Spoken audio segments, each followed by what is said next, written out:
যদি কোনো মানুষের জিন্দেগিতে কোরআন শরীফের জ্ঞান থাকে তার জিন্দেগির জন্য যথেষ্ট হয়ে যাবে। কোন মানুষের মধ্যে যদি কোরআন ও হাদিসের পূর্ণ জ্ঞান থাকে পৃথিবীর কোন শক্তি তার একটা চুল পর্যন্ত বাঁকা করতে পারবে না ইনশাআল্লাহ। আজকে আমরা কোরআনকে ছেড়ে দিয়েছি বলেই আমাদের ঈমানটাও যেতে শুরু করে দিয়েছে। ঈমানের উপরে চললে, কোরআনের উপরে চললে, কোরআনের কথা মানলে আল্লাহর ভয় আসবে। আল্লাহর ভয় যত আসবে ঈমান তত আমার বাড়বে। কথা বুঝে আসছে না? আমার আল্লাহ রাব্বুল আলামিন কোরআন শরীফে বলেন আলিফ লাম মিম যালিকাল কিতাবু লা রাইবা ফীহি আল্লাহু আ'লামু বিমুরাদিহি। এই যে কিতাব আমি দিয়েছি, যালিকাল কিতাব, এই কিতাব লা রাইবা ফীহি, there is no doubt in this holy Quran. এই কোরআনের মধ্যে কোনো রকমের সন্দেহ নাই। বলতে বলতে আল্লাহ আরো বলেন হুদাল লিল মুত্তাকিন, যার মধ্যে সন্দেহ নাই। কেন সন্দেহ নাই? এটা যে আল্লাহর কিতাব, এর মধ্যে বিন্দু মাত্র সন্দেহ নাই। এই কোরআনটি, এই কিতাবটি হুদাল লিল মুত্তাকিন, হিদায়াত দেবে, রাস্তা দেখাবে। ওই রাস্তা, যে রাস্তা অবলম্বন করলে আপনি জান্নাতে যেতে পারবেন, যে রাস্তা অবলম্বন করলে নবীর রাস্তা হবে, যে রাস্তা আল্লাহর রাস্তা হবে। আমার আল্লাহ বলেন এই কোরআনটা তাদের রাস্তা দেখাবে। কাদের? লিল মুত্তাকিন, যারা নাকি মুত্তাকি হবে, পরহেজগার হবে। পরহেজ শব্দের অর্থ হলো বরি হওয়া, দূরে সরে যাওয়া, পরহেজ করা। দুনিয়ার যত বড় বড় গুনাহ আছে, পাপ আছে, সুদ, ঘুষ, মদ, জুয়া, জিনা, ব্যভিচার, পৃথিবীর যত বড় বড় গুনাহ আছে, এই সমস্ত গুনাহ থেকে যদি আপনি বেঁচে যান, আমার আল্লাহ বলেন এই কোরআনটা তাদের জন্য জান্নাতের রাস্তা দেখিয়ে দেবে। ও দুনিয়ার মানুষ, আমার আল্লাহ কোরআন পাকের মধ্যে বলেন কুল হাল ইয়াস্তাবিল্লাযীনা ইয়ালামুনা ওয়াল্লাযীনা লা ইয়ালামুন। হে নবী তুমি বলো, যারা জানে আর যারা জানে না তারা কি কোনদিন সমান হতে পারে? মূর্খ আর জ্ঞানী কোনদিন সমান হতে পারে না। আমার আল্লাহ বলেন অন্ধ আর চোখওয়ালা সমান হতে পারে না, রাত আর দিন কোনদিন সমান হতে পারে না। যার মধ্যে জ্ঞান আছে আমার আল্লাহ রাব্বুল আলামিন তার উচ্চ শিখরে বসাবেন। যার কারণে আল্লাহ আর এক জায়গায় বললেন ইয়ারফাইল্লাহুল্লাযীনা আমানু মিনকুম ওয়াল্লাযীনা উতুল ইলমা দারাজাত। ও বান্দা, তুমি যদি তোমার সম্মানকে বাড়াতে চাও, তোমার দারাজাতকে মর্তবা ওয়ালা বানাতে চাও, আমার আল্লাহ রাব্বুল আলামিন বলেন যারা ঈমানদার বান্দা, আল্লাহর প্রতি বিশ্বাস করেছে, নবীর প্রতি বিশ্বাস করেছে, কোরআনের প্রতি বিশ্বাস করেছে, আমার আল্লাহ বলেন আমি আল্লাহ তাদের মর্তবাকে বাড়িয়ে দেব। উতুল ইলমা, এবং ঈমানদারের মধ্যে যাদেরকে ইলম দেওয়া হয়েছে, জ্ঞান দেওয়া হয়েছে, কিসের? হাদিস ও কোরআনের জ্ঞান। যে জ্ঞানটা দিলে আল্লাহকে চিনতে পারবে, ওয়াহদানিয়াতকে চিনতে পারবে, আল্লাহর রাসূলকে চিনতে পারবে, আমার আল্লাহ বলেন তাদের কি মর্তবাকে আমি আল্লাহ বুলন্দ বানিয়ে দেব। বলেন সুবহানাল্লাহ। আজ দুনিয়ার মানুষ বলছে কোরআন পড়ে কি লাভ? আমি আপনাদের বলে দেব কোরআন পড়ে কি লাভ। কাজে আসে না কেন? একটাই কারণ, কোরআন ঠিক, আল্লাহ ঠিক, নবী ঠিক, আমি ভুল। যার কারণে কোরআনটা আমার কাজে আসে না। এলাকার মধ্যে একজন জওয়ান যুবক ছিল, পয়সাওয়ালা ঘরের সন্তান, তার প্রয়োজন পড়েছে মদ খাওয়ার। মদ কাকে বলে আপনারা চেনেন? মদ মানে চুল্লু গো, চুল্লু। আপনাদের দেখে মনে হচ্ছে আলহামদুলিল্লাহ আপনাদের চেহারাগুলো সব মাখন দুধ খাওয়া, আলহামদুলিল্লাহ চকচক করছে।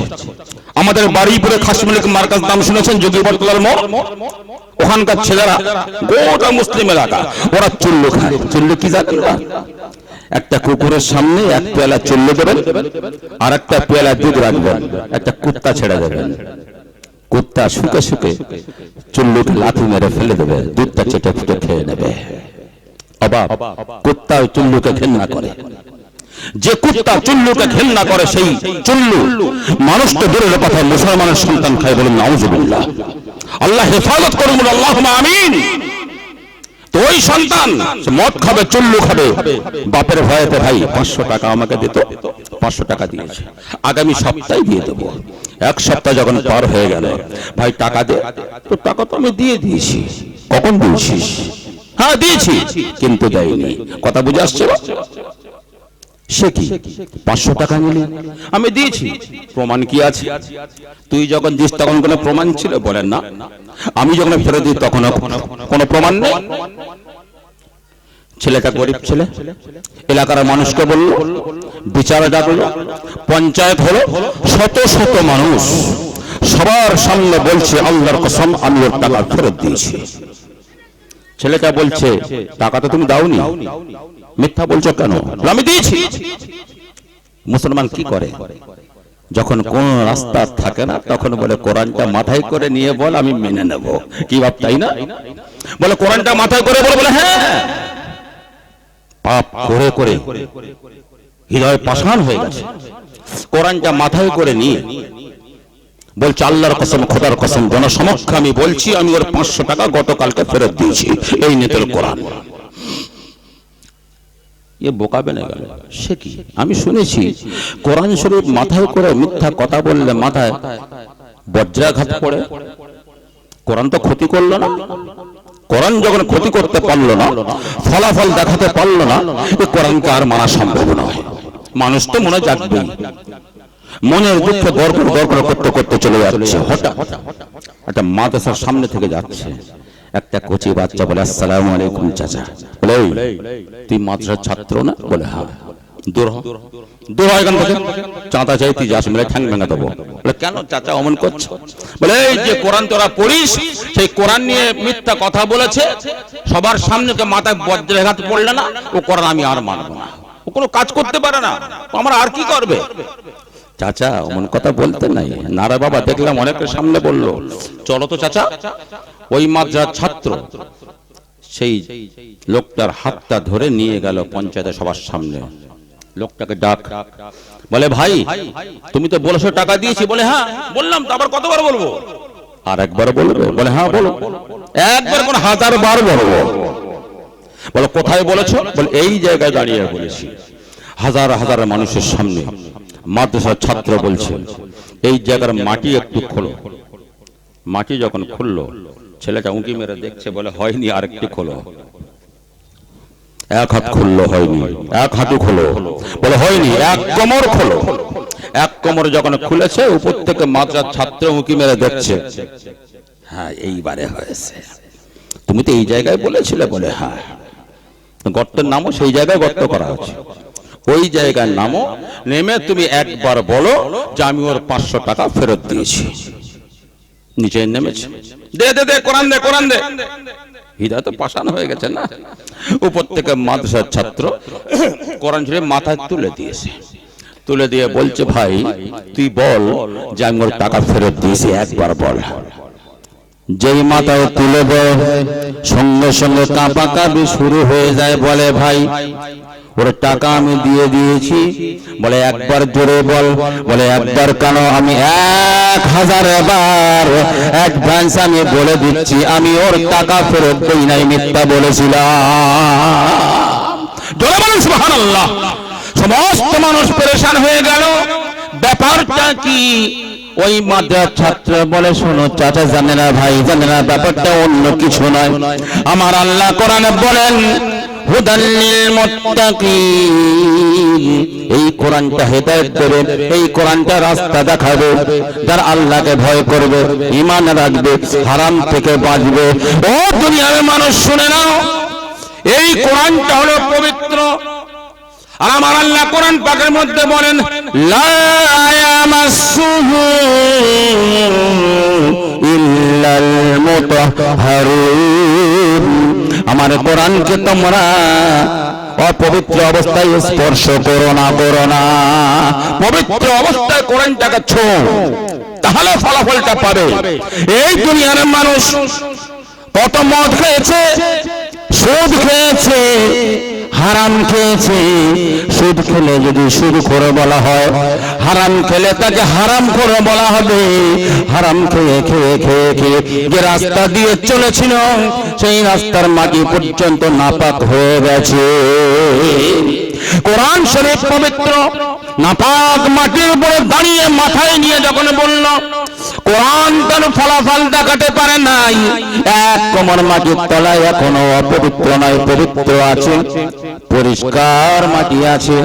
পবিত্র মাটিতে যখন পবিত্র কোরআন মাথায় করে নিল, পবিত্র মাটি আর পবিত্র কোরআন সংঘর্ষ হয়ে গেল, সঙ্গে সঙ্গে কোরআন তার ফলাফল দেখিয়ে দিল। ও দুনিয়ার মানুষ, আজকে কোরআন শরীফ যদি আমি তারা ফলাফল পেতে চাই, আমার অন্তরটাকে পরিষ্কার করতে হবে, পবিত্র করতে হবে। কোরআনের বাণী আমার আল্লাহ বলেন আল্লাযীনা ইউমিনুনা বিল গায়ব। ঈমান তাজা করো, মজবুত করো। কখন হবে? যখন তুমি না দেখে আল্লাহকে বিশ্বাস করবে। আল্লাহকে যখন তুমি বিশ্বাস করবে, তার প্রমাণ তোমার দেখাতে হবে। তার প্রমাণটা হলো ওয়াইকিমুনাস সালাতা। ও বান্দা, তুমি নামাজ পড়ে আমাকে বিশ্বাস করো, তার প্রমাণটা দিয়ে দাও। আমিন্না রাযাকনাহুম ইউনফিকুন। তুমি যে আমাকে বিশ্বাস করো, তার প্রমাণের জন্য আমার দেওয়া সম্পদ আমার রাস্তায় বান্দা তুমি খরচ করো। এই মাদ্রাসায় কারা পড়বো? মাদ্রাসা কি? মাদ্রাসার নিসবতটা কোথায় একবার লক্ষ্য করে দেখেন। এই মাদ্রাসা এমন একটি নিসবতের সঙ্গে জড়িত আছে, আপনার ছেলেকে আপনি বিবাহ দেবেন, মেয়েকে বিবাহ দেবেন, আপনি সিলসিলা দেখবেন, কোন বংশের মেয়ে, কোন খানদানের মেয়ে, এর খানদানটা কোথায় গিয়ে অ্যাড হয়েছে। এটা কি পীরের খানদানের সঙ্গে জড়িত, না কাদেরিয়া খানদানের সঙ্গে জড়িত, না শেখ খানদানের সঙ্গে জড়িত। আল্লাহর নবীর এই যে দিনের মাদ্রাসাগুলো, এর সম্পর্ক অন্য কোন জায়গায় নয়, ডাইরেক্ট আল্লাহ রাসূল সাল্লাল্লাহু আলাইহি ওয়াসাল্লামের ওই মাদ্রাসার সঙ্গে সম্পর্ক আছে। বলুন সুবহানাল্লাহ। আল্লাহর নবী যখন আসলেন, মসজিদ নববী তৈরি করলেন। মসজিদ নববীর পাশেই চবুতরা আছে, আহলে সুফফা বলা হয়। ওই সুফফাটা আল্লাহর রাসূল তার পাশে বানালেন। বানাবার পরে ওই জায়গায় কি হয় শোনেন। আল্লাহর নবী কোরআন শরীফ পড়েন, সাহাবারা সবাই মুখস্থ করেন, সবাই লেখা শুরু করে দেন। এক নয়, দুই নয়, কয়েক বছরে যাবত গরিবী হওয়ার কারণে ছাদ ছিল না, কোনো খাম্বা খুঁজি ছিল না।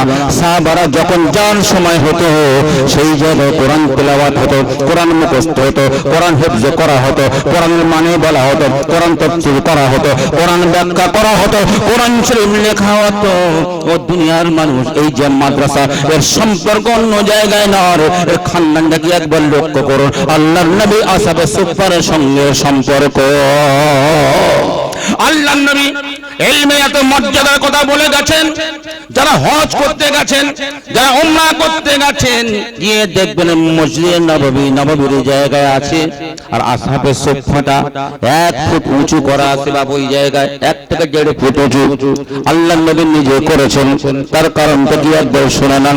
দুনিয়ার যত সাধারণ মানুষ, তারা সবাই মসজিদে নববীতে নামাজ পড়বেন। এখানে নামাজ পড়বেন, ঈমান পোক্তা আছে, 70 গুণ পাবেন, 700 গুণ পাবেন। ওই নামাজ যদি ওই ঈমানের সঙ্গে আপনি মদিনা শরীফের মসজিদে আপনি নামাজ কায়েম করেন, আপনি 50,000 রাকাতের সওয়াব পাবেন। বলুন সুবহানাল্লাহ। 50,000 রাকাতের সওয়াব পাবেন। তার পাশে আসহাবে সুফফা বানানো আছে। আম সাধারণ মানুষ নামাজ পড়বেন, নামাজের চাইতে 1 ফুট উঁচুতে আল্লাহর নবী মাদ্রাসা উঁচু করা আছে। বলেন সুবহানাল্লাহ। কেন করা আছে? আল্লাহর নবী ইশারা করেছেন, যারা আহলে ইলমওয়ালা জ্ঞানীরা কোরআন এবং হাদিসের জ্ঞান অর্জন করবে, তারা নামাজের চাইতে এক ফুট উঁচুতে বসে থাকবে। আমার আল্লাহ তাই বলেন, ইয়ারফাইল্লাহুল্লাযীনা আমানু মিনকুম ওয়াল্লাযীনা উতুল ইলমা দারাজাত। তোমাদের মধ্যে যারা ঈমানদার বান্দা আর তাদের মধ্যে বিশেষ করে যারা উলামা সম্প্রদায় আহলে ইলম, তাদের দরজাকে মর্তবাকে আমার আল্লাহ রাব্বুল আলামিন উঁচু করে রাখবে। তাহলে আপনি বলেন মাদ্রাসা আমার দরকার আছে কিনা? মাদ্রাসা পড়ে আমার কি হবে শোনেন, মাদ্রাসায় পড়ে কি হবে ভালো করে লক্ষ্য করুন। ওই দুনিয়ার মানুষ সবাই লক্ষ্য করেছে ইসমাইল নবিয়ানা আলাইহিস সালাতু ওয়াস সালাম ব্যভিচার থেকে বাঁচার জন্য আল্লাহর ভয়টা তার অন্তরে ছিল বলে ওই জুলাইখা থেকে দৌড়ানো শুরু করলেন। যত দৌড়ে গেলেন আল্লাহর রহমতে দরজা খুলতে গেল, দরজা খুলতে গেল, একে একে 7খানা দরজা খুলে গেল। মক্কার মেয়ে ছেলে অভিনয় করে ইসমাইল নবী আলাইহিস সালাতু ওয়াস সালামকে জেলখানায় পাঠিয়ে দিলেন। ওই জেলখানায় থাকার কারণে সেখানে অনেক সমস্যার সমাধান হয়ে সম্মুখীন হয়েছিল, কিন্তু আল্লাহর ওয়াহদানিয়তের উপরে বিশ্বাস ছিল, কিন্তু তার ছিল আল্লাহর উপরে থাকার কারণে আল্লাহর নবীকে আমার আল্লাহ ওই জেলখানায় থেকে তুলে নিয়ে, আসামি থেকে তুলে নিয়ে ওই মিশরের বাদশার সিটে বসিয়েছিলেন। কারণ কি? আল্লাহর ভয় অন্তরে ছিল। আজ আমাদের অন্তরে আল্লাহর ভয় নাই বলে অনেক বড় শিক্ষিত আছে, অনেক বড় ডাক্তার আছে, অনেক বড় মাস্টার আছে। ইসমাইল আলাইহিস সালামকে ঈমানের কারণে জেলখানার আসামি থেকে তুলে নিয়ে বাদশার সিটে বসালেন। আর আজকে আমাদের শিক্ষিত মানুষদের ওই বাদশার সিট থেকে, মন্ত্রীর সিট থেকে তাদের দুর্নীতির কারণে জেলখানায় চলে যেতে হয়। ঠিক না? ও দুনিয়ার মানুষ শুনেন, আজকে তার সব ছিল, শুধু কোরআন ছিল না, হাদিস ছিল না, আল্লাহর ভয় অন্তরে ছিল না, যার কারণে আমার আল্লাহ রাব্বুল আলামিন দুনিয়াতে দেখিয়ে দেয় ও দুনিয়ার মানুষ তোদের শিক্ষা আছে, সব আছে, কে বলে শিক্ষা নাই? 1 কিলো দুধে কতটা পানি দিলে 50 টাকা বেশি লাভ করা যাবে, এটা কি শিক্ষা নয়? কি ভাব শিক্ষা নয়? এটাও শিক্ষা।